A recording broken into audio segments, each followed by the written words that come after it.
Right, welcome back, everybody, to another edition of the Do Hard Things podcast. I'm Jay Teagues, and I have the lovely, wonderful, one of my favorite people on the planet, Angi Petran, in the studio with me this morning. How you doing this morning, Angi? I'm doing fantastic. It's Monday. Good morning. Same. I'm doing fantastic. I wish I had maybe one more middle finger right now, but it is what it is. We had a little bit of a tech issue this morning. So you're going to see, like, I didn't have my normal intro music. It's the lettering down here is purple because we're using our Lions Guide account. I haven't fully integrated. There's just some tech issues that are happening. And I didn't even know if I was going to be able to log into my account this morning. So other than that, it was up like it's. But we made it. Minute. We made it. We are here. We've hit the deadline. We made it. I think we're maybe a minute late, but we're here. So Welcome back. It's going to be a Monday. That's all I'm going to say there. We're going to make the most out of it. Hopefully that's the only thing that trips us up this morning. So anyway, on with the show. So welcome back, everybody. I forgot what I'm doing because I felt like disheveled. So breathe. Just breathe. Take a breath. I'm back. All right. Hey, this morning we're going to talk about the topic of trust and why trust is so incredibly important in relationships. All of our relationships, our intimate relationships, are with our kids, with those that we work with, and give you some considerations to help you develop and further trust, and why does trust erode sometimes, and what is that? What are the causes of that? And how can that affect a relationship? But before we get into today's episode, real quick, make sure you smash that subscribe button so you're notified of future episodes, and leave us a review on Apple. It goes a long way for us to expand the Do Hard Things Nation empire, and share it with a couple of your friends. If you got a nugget of information or something that was useful, we'd love to take a screenshot, share it with a friend, and let us know. Maybe if we helped you in any way, or if you have a good idea or something that would have helped us this morning, or something that we may have missed. We'd love to hear about it. So you can reach us directly. And if you're not part of the Do Hard Things Nation Facebook page, you should be over there. You should be over there hanging out. We're in the middle of the E3 challenge. And we have other events coming up, and connect with other awesome, like-minded people that are out there getting after it. So this episode is sponsored by the Lions Guide, and more specifically, the Forge within the Lions Guide. And the Lions Guide is a growth agency, and the Forge is a group that I host regularly and run. And the Forge is essentially what it is. It's a community of like-minded people. We provide a network of like-minded, growth-minded people that are rowing together, working to crush their goals. We provide awesome frameworks that you can use and implement in your life. We provide challenges to help you grow on a variety of high-performance topics. So basically, we have 8 sessions a month. We have a book club that's part of the sessions, and this month's book and topic is Leading with Courage, and we're reading Daring Greatly by Brene Brown. And every month there's going to be a new topic and a new book, and you can join as many sessions as you want or not. If you'd like to learn more about that, you can reach out to me directly or go to www.lionsguide.com, and you can see the Forge. We also have mastery groups. We also are looking for organizations to deliver one-on-one training. So if you're ready to level up, that is an opportunity for you. We're also brought to you by the DoHardThingsNation.com, where we have amazing apparel like Burn the Ships shirt. Angie's got her Gold Crusher shirt on there. We've got Do Hard Things patches and hats and swag. So go over there and buy some high-quality swag that will help you amplify and energize yourself so you can dominate and crush the day. So, all right, that's all the business end this morning. So this morning, we wanted to talk about trust. Trust is an essential foundation for any healthy relationship. Just think about relationships that you have in your life. The healthy ones, you probably have a high level of trust. The ones that aren't doing so well, you probably have a low level of trust. There's a correlation there. Helps you bring a strong bond of understanding, communication, and respect. And trust allows us to be vulnerable, which is a topic on this month's book that we talk about in the Forge Light, is the Daring Greatly. Brene Brown talks about the power of vulnerability. It takes a lot of courage to be vulnerable. It takes trust to be vulnerable, and why that's so incredibly important. This is how you express your true feelings, your needs, and your desires, because sometimes we hold ourselves back. We don't want to hurt the other people, and that's usually a lack of trust. There's something going on there. And so if you don't have trust, that can lead to insecurity. It can lead to fear. and ultimately resentment, which can ultimately destroy a relationship. So, Angie, what do you think about the topic of trust, and why is it important to you? Um, Gosh, it.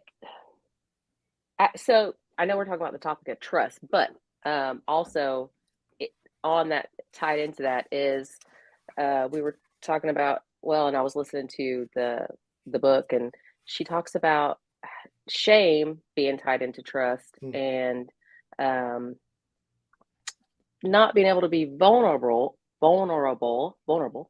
Um, if you're ashamed of something and you're not able to share that or talk about it, um, does that really mean that you don't trust those around you or trust yourself, or do you not trust the reactions that you're going to get from other people? I think that's really important, because a lot of times I know for me personally, I spent a lot of years um, ashamed that I had lost over 120 pounds, kept it off for 9 years, gained it back plus some, and wasn't able to lose it again for quite some time. And that was just something that I was just so ashamed about. And there's so many other things that I've done in my life that I've just like, oh God, I felt so just it was a horrible, horrible feeling. And I feel like that's tied into trust because I didn't trust the people that I surrounded myself with maybe enough to be like, hey, you know what, that's all right. It's okay. You're human and things happen, and then you're going to come back from it, right? And so it's all just like tied together. So trust to the long way around answering your question, trust is a very important thing. And there's a lot of things tied into it that people don't take into account when we think about trust. Yeah, on the topic of shame, shame is it's some type of secret that you're carrying around yourself because you don't want, for whatever reason, you don't want the judgment or the opinions of other people. Maybe you don't want to let them down. Maybe they'll resent you for whatever reason, and so you carry this bucket of shame around with you, which is heavy. And there's absolutely nothing positive that comes from carrying around the shame. And the and people are, shame can be so harmful, like they don't even want to trust, they don't let anyone in, like they won't go see a therapist to vent it out or talk about it. But when you carry around that secret that no one else knows about, like it has a toxic effect on you. And you need to have a level of trust to let go of that so you don't carry around that negative toxic energy with you. And it's incredible. I mean, why do you think for you, like why did it get to that point? Like why were you so ashamed of that? Well, because it was such a big deal to me, that I had lost weight and I was Hmm. able to keep it off. I passed. There's like a 4 to 5 year point that they talk about, when people lose weight. They're like, okay, if you can just make it to the fourth or fifth year, you have established the habits, you're maintaining those habits, and you're going to keep it off, and all is well. Well, I surpassed that in 9 years, and then I let one little habit creep in, another little habit creep in, and I just totally reversed all the things that I was so proud of that I'd done. It was almost like I had become that was my identity of, yes, I lost the weight. Yes, look at me. I did this hard thing. Yay. Hmm. And then I undid it. I undid it all. It wasn't to anyone else's doing. And yeah, it was a tough, tough thing to heart pill to have to swallow. Yeah. And I was just, really ashamed of that, like really ashamed. And so I don't know, I also don't think I trusted myself to trust others to be okay with that because I wasn't okay with it. What did it feel like to carry around the shame? What did it feel like for you? Oh God, it was heavy. It was sleep anxiety, sleepless nights, avoiding people in public because we PCS from Germany to here in Missouri. And so there was many people, this where we're at's a training installation for a lot of people that don't know. So we get people from the MP Corps, the engineers, chemical. but people come here for schools all the time. So we would get people coming here for a couple weeks at a time. And I'm like, oh my God, the last time I saw them, I was my old self, my fit self. And I would literally just turn and walk away. Like I wanted to see them and say, hey, and see how you're doing.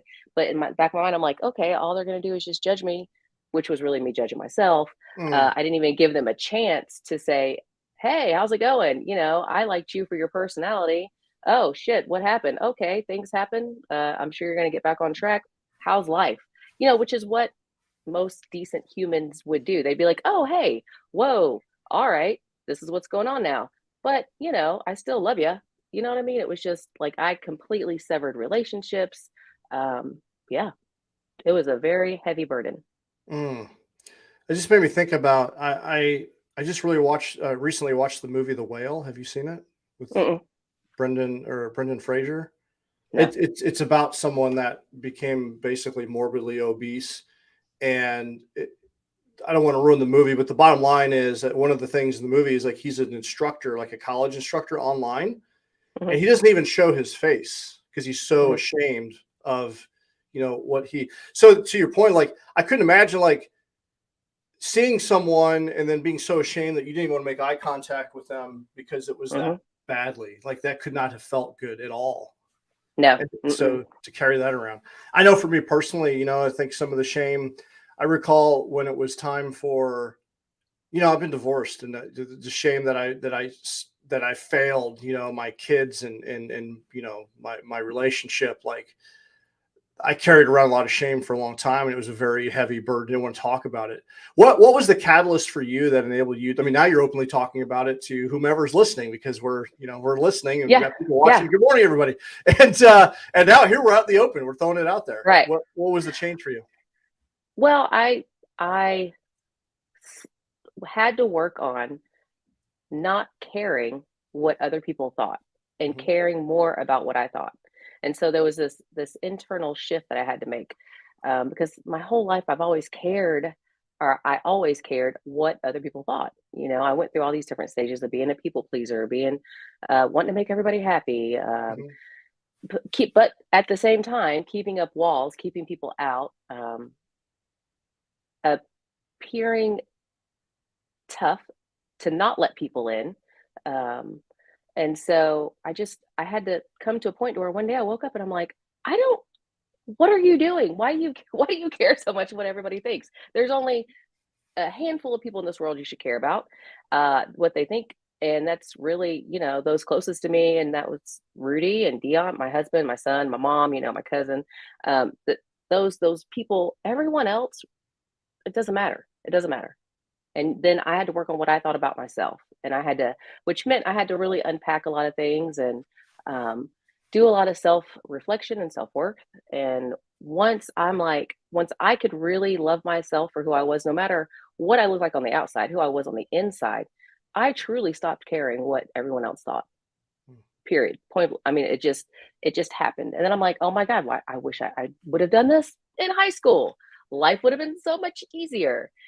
But once I just stopped caring, then I was able to just be me, and you either like me or you don't, because I love myself. Like I truly love myself. I know my worth. I didn't really know my worth then, but I know my worth now. But not caring enabled me to just go out and be like, "Hey world, here I am." Yeah, I think that's the like getting to that point, because okay, good morning, Crystal's here this morning. She says caring what everyone else thinks about you is one of the hardest things to live with. I wish I could get to that point. And I think so many of us have, all of us have something that we are ashamed of in some way, shape, or form, or carrying this around. And how do we get to that point where, hey, I've got no more F's to give, see, look at my Yeah. field of F's, like all those memes, and just not care Yeah. anymore. Yeah. That's easier said than done. But what do you think? What would be some advice that you would give to Crystal or anyone else that's listening to this about? Because we all are carrying that. How do we let go? How do we let go of the shame and the guilt that we're carrying around and just be like, you know what? I just don't give a shit anymore. Well, it starts with loving yourself and giving yourself grace, and understanding that we're not perfect, Mhm. and understanding that that we're humans, looking at failure from a point of growth instead of a negative space, because that's essentially what I did. I gained all this weight back plus some. I don't want to show my face. Instead of going, okay, I'm human. I failed. I gained the weight back plus some. Um, but now I've learned that, okay, just because I passed the 5-year mark, that it's not a magic number, and now I've got to continue keeping those healthy habits in place, right? So you have to you you just really have to look at yourself, and you have to love yourself. I mean, you truly, truly, truly have to love and embrace yourself, and know that you are worthy of love, and that you are an incredibly human, special human being. That as long as you love yourself, you don't have to have the love that everyone else that you crave from everyone else. Because if you love yourself, that's going to be enough. And then the love from other people, that's going to come naturally. That's organic. When you love yourself and you're being your true authentic self, then those authentic people, that's going to come in. Yeah. Yeah, you don't have to accept the gifts of judgment for it, because everyone's got opinions, everyone's got judgment. It's Yeah. everywhere. If you try to play that game, you are never going to win. You're on this treadmill of this never-ending treadmill of trying to chase something you're never going to get. You know, they invented treadmills as a torture device. I believe it. On purpose. And so I feel like that. That's the treadmill that you're on by trying to people please everyone and try to do that. And you know, in the book, they gave a great analogy about the jars of trust, right? And the jar, like for most people, and I remember this from reading this, and I don't know, hopefully everyone maybe had a teacher that had a jar that put marbles in the jar. And every time the class did something good, plunk, plunk, you put a couple of jars in there. And it's like, oh, that was awesome. Then when the teacher's pissed and the kids are acting up, she or he pulls the marbles out of the jar. But eventually the marbles fill up to the very top. And then when it gets to the top, I don't know, you get like a little pizza party or cupcakes or whatever, you know. And that, what I liked about what you talked about is like everyone in your life has a marble jar, and you get to put your marbles in the jar for them, and you get to pull marbles out. And we need to look at everyone that way. And those that get the marbles to the very top, those are the ones that you get to really share. They've earned your trust. They've earned, the right to give you opinions, and you accept it because you have that level of trust. Not everyone gets a marble jar. Most people don't have, they probably have a deficit. I'll probably break the jar. Right. So I really like that, because now it makes me think about, like, man, all the people in my life, like who's got the marble jar, and who's full at the top, who gets to share in on my journey. And go ahead. Just also thinking about it, once another big key to not caring what other people think is understanding their reactions to you is nothing about you.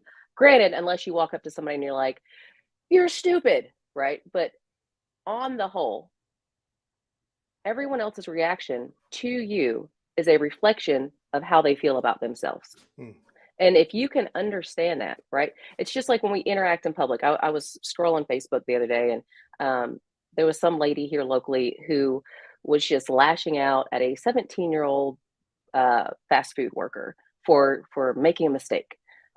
Very, very, very inappropriately, and to the point of the 17-year-old reacted, right? But I think I wonder if the 17-year-old could have grasped that that lady was not lashing out at her because of who she is as a person, even though she said that apparently she told her she'd never amount to anything. It's about whatever that lady's going through, right? It's not about her. And if we can just look at when people react to us and people come at us and people judge us, it's not about us. It's about how they feel about themselves internally and what they're dealing with. And if we can separate our emotions from that for a moment, because we're all human, so we're going to have that gut like reaction. But then you got to step back and think, okay, what is that person going through for them to react to me in that way? And then let me remove myself from it and let me realize it's not about me. It's about them. Yeah, no, 100%. Yeah, because that overreaction's got nothing to do. It's a culmination of all the things that individual's dealing with projected onto you, and Right. you don't have to accept all of that. You don't have to No. accept it. No. That's you choose to accept it and carry it with you if you want Right. to, but you don't have to do that. And Right. yeah, I do the EMD therapy with folks, and that shame is one of those ones that comes up, and we talk about it and how to release shame, and it's so freeing to be able to do that.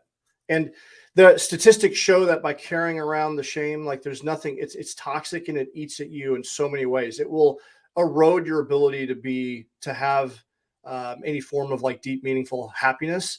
So Mhm. whatever it is that you're carrying around, because you're carrying around something. We all have little things that we're carrying around.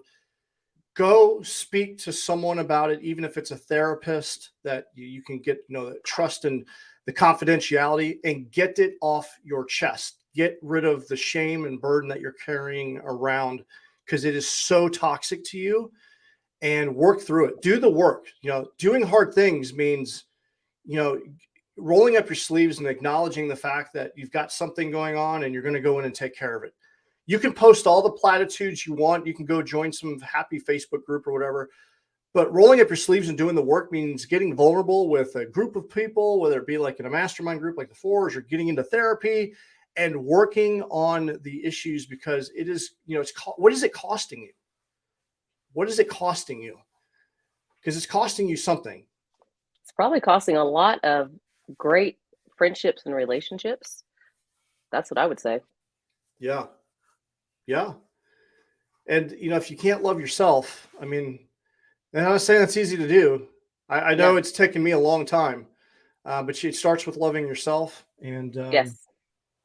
and yeah, you got to get to that point. And if you're not there yet, you don't know how to get there yet, then that means we got to do some work.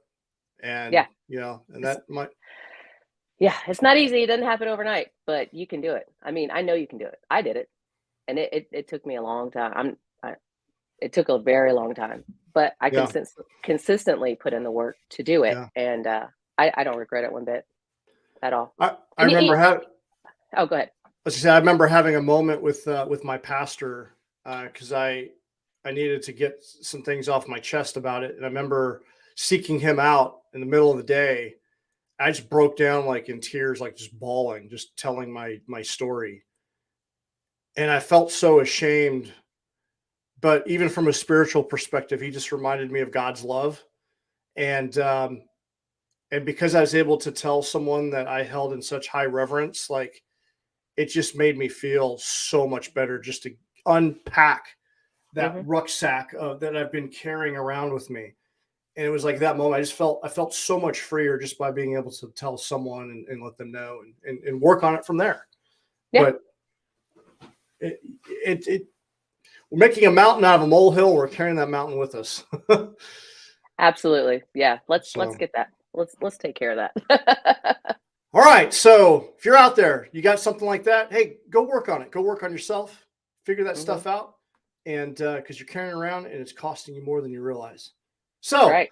all right, let's shift gears here. Let's talk about the weekly wake up winner, Do Hard Things Nation spotlight winner. And today there's an epic race happening in Boston. If you're not familiar with it, it's called the Boston Marathon. It's not easy to get into. In fact, it's freaking hard to get into. Yeah. And it is an amazing event. And we have a good friend who is there today running it. Jenny, And Jenny, I can't, Jenny, where is my, hang Jenny, on a second. I'm Jenny, having tech issues Jenny, here. Jenny, Jenny, Jenny, Sure. Jenny, I can't. Jenny, Jenny, Jenny. It's Jenny Sherman. Ladies and gentlemen, it's Jenny Sherman. I've got photos over here somewhere. I promise. I guess I could just show one photo at a time. This, ladies and gentlemen, is Jenny Sherman. She is running the marathon today in Boston. You gotta qualify to get in Boston. It's not an easy thing to do. And No, it if you is know not anything easy. about Jenny Sherman, she's always out there doing hard things, getting after it, freaking running. Just recently just ran, or we did an adventure race with her, and just an all around awesome person. When you see her out there running, she's always smiling Yep. and just having a great time. Really inspirational. Has amazing Star Wars tattoos. Yes. She's got a sleeve on her leg and her arm, and they're all Star Wars tattoos. And I have more pictures of her, but I just can't, for whatever reason, I can't pull them up. Oh, hang on a second. Oh, where'd she go? But yeah, Jenny is awesome. And Yes. in a world full of Karens, we should all be like Jenny. Yes. There we go. Absolutely. There we go. I figured it out. There you go. There's 3 awesome photos of Jenny out there getting after it. Woo! So, Jenny, best of luck today. Crush it. Crush the day in the palm of your hands. Crush this race. We appreciate you. And all around amazing human. So get out there and get after it. Be like Jenny. We love you, Jenny. Love you, Jenny. Yes. she's like she's amazing. She has, you know, you talk about somebody that has 0 F's to give. She has a 0 and 0 filter. And I just love being around her. I love being out there. You know, she's out here. She's going to be crushing Boston today. She can run like nobody's business. Her endurance is like, woo. However, if she sees me running by myself, she slows down and she's like, hey, what's up? And I'm like, oh, dude, you can keep going. I know, you know, you're faster than me. She's like, nah, I'm good. And she just literally, I mean, she's just great. Like, I love her. She's awesome. Well, we're doing the adventure race, and you know, being the navigator, you know, there's a lot of pressure, and I had every time I screwed up a couple times on this last one. It was like, and as a navigator, you feel bad because your teammates pay for your mistakes, because that means you got to backtrack or you got to do whatever, climb another hill. I'm just like, oh man, and just totally laid back, like, don't worry about it. We got this. Like, just such a positive people. You need positive, uplifting people in your life, and Jenny is one of those people. So, like I said, be like Jenny. Go do hard things, and appreciate you, Jenny. Positive, uplifting, however, honest. You need positive, uplifting, and honesty, because you don't want to surround yourself by positive, uplifting, yes people. Absolutely. Just had to add that in there. 100%. So, hey, if you're out there, I mean, we're going to send Jenny a shirt, but we do this every week. And if you're listening to this, if you know someone that's out there crushing it, or hey, maybe you've been crushing it, you want to nominate yourself, totally cool. Totally cool. We accept all. Go to dohardthingsnation.com and do we have a tab on it? You know what? We probably just I need to create a tab and put that on there just for reach out to me directly. We will have a tab on the Do Hard Things Nation that talks about the spotlight winner. So we'll get that added on there, because I don't know that we got a specific place, but we want nominations. Yeah. It's been through people reaching out to me directly. Anyway. All right. It is 6:29. So we got to get off and get on with the day. I got to get my kids off to school. I just got to work. Final thing. Hey, this week, Do Hard Things Nation is a proud sponsor of the Best Sapper competition. Best Sapper competition is here in Fort Leonard Wood, Missouri. I know Angi's going to be out there shooting a bunch of photos of them, but we're going to be out there set up. And, all the competitors are getting a Do Hard Things Nation shirt, and we're going to be out there just supporting. The Sapper competition was near and dear, or the Sapper Leader course is a school that's near and dear to my heart, because at a very young age, that was like a crucible. It's one of the more difficult courses to go through in the military. And I don't know. I learned who I was through that course, so we're proud to be a part of it. So So Friday kicks off the Best Sapper competition. So if it's at the opening ceremony is at 4:30. If you're local, or if you're localish and can make it down, 4:30 in Waynesville City Park is going to be the opening ceremony, and you're going to see these sappers start off the competition, and it's going to be amazing. Bring your family, bring your friends, bring your kids. Like, you're not going to regret going out there and watching these guys just really start this competition and give it all they got. It's going to be awesome. Yeah, Lacey and I will be down there with the booth set up. So check out if you see the Do Hard Things flags down there, come check us out and say hi. Yeah. All right, so that's it for the day. Or not the day. The day's just getting started. The day's just getting started. The day, that's it for the podcast. These early morning podcasts are a little tough sometimes. So if you're hearing this, you're like, man, what's wrong with Jay slipping a little bit? Mornings are easier than others. I think if we were to come on here and not slip a little bit, people would be like, what is wrong with them? What is wrong with them? Hey, by the way, guess what today is? Tax day? No, it's just a couple days ago. I don't know. Nope. My birthday. Oh, it's your birthday. Holy cow. How did I miss that? I'm so sorry. Happy birthday, Angie. It's all right. Happy birthday. I'm really not good about the birthdays. I'm a belated birthday. I'm like, days ago. But it's cool because everyone's wishing you the birthday on the day, in a sea of happy birthdays. You're going to forget about me. But if I wait a couple days, like, hey, happy birthday, like 2 days ago, it feels good, right? So I'm your belated birthday guy. That's right. So happy birthday. Thanks. I'm gonna go crush today. That's why I chose this shirt today. Gold Crusher. Yeah. Oh, what? I've got a couple comments. Why is it? He said, I should be a winner of this. He just recently ran the London Marathon. It was on his podcast. Good to see you, brother. Kevin Gollenhorst, thanks for supporting the Best Sapper competition. Hope to see you down there. I'm looking forward to seeing you, Kevin. And Lacey says, happy birthday, Angie. Oh, thanks, Lacey. Oh, yeah, we'll see you out there, Kevin. Make sure you wave. Yeah, see you guys. Have a kick-ass Monday. We'll talk soon. Oh, and do Angie? something that makes you smile. Hello. We almost forgot. We can't forget that. Guys, go out there. Yeah, go out there and do something make you smile. Make somebody else smile. All the smiles. Give All them the smiles. free. Do it. They're free. They're free. They make you feel good. We'll see you guys soon. Bye. Bye-bye.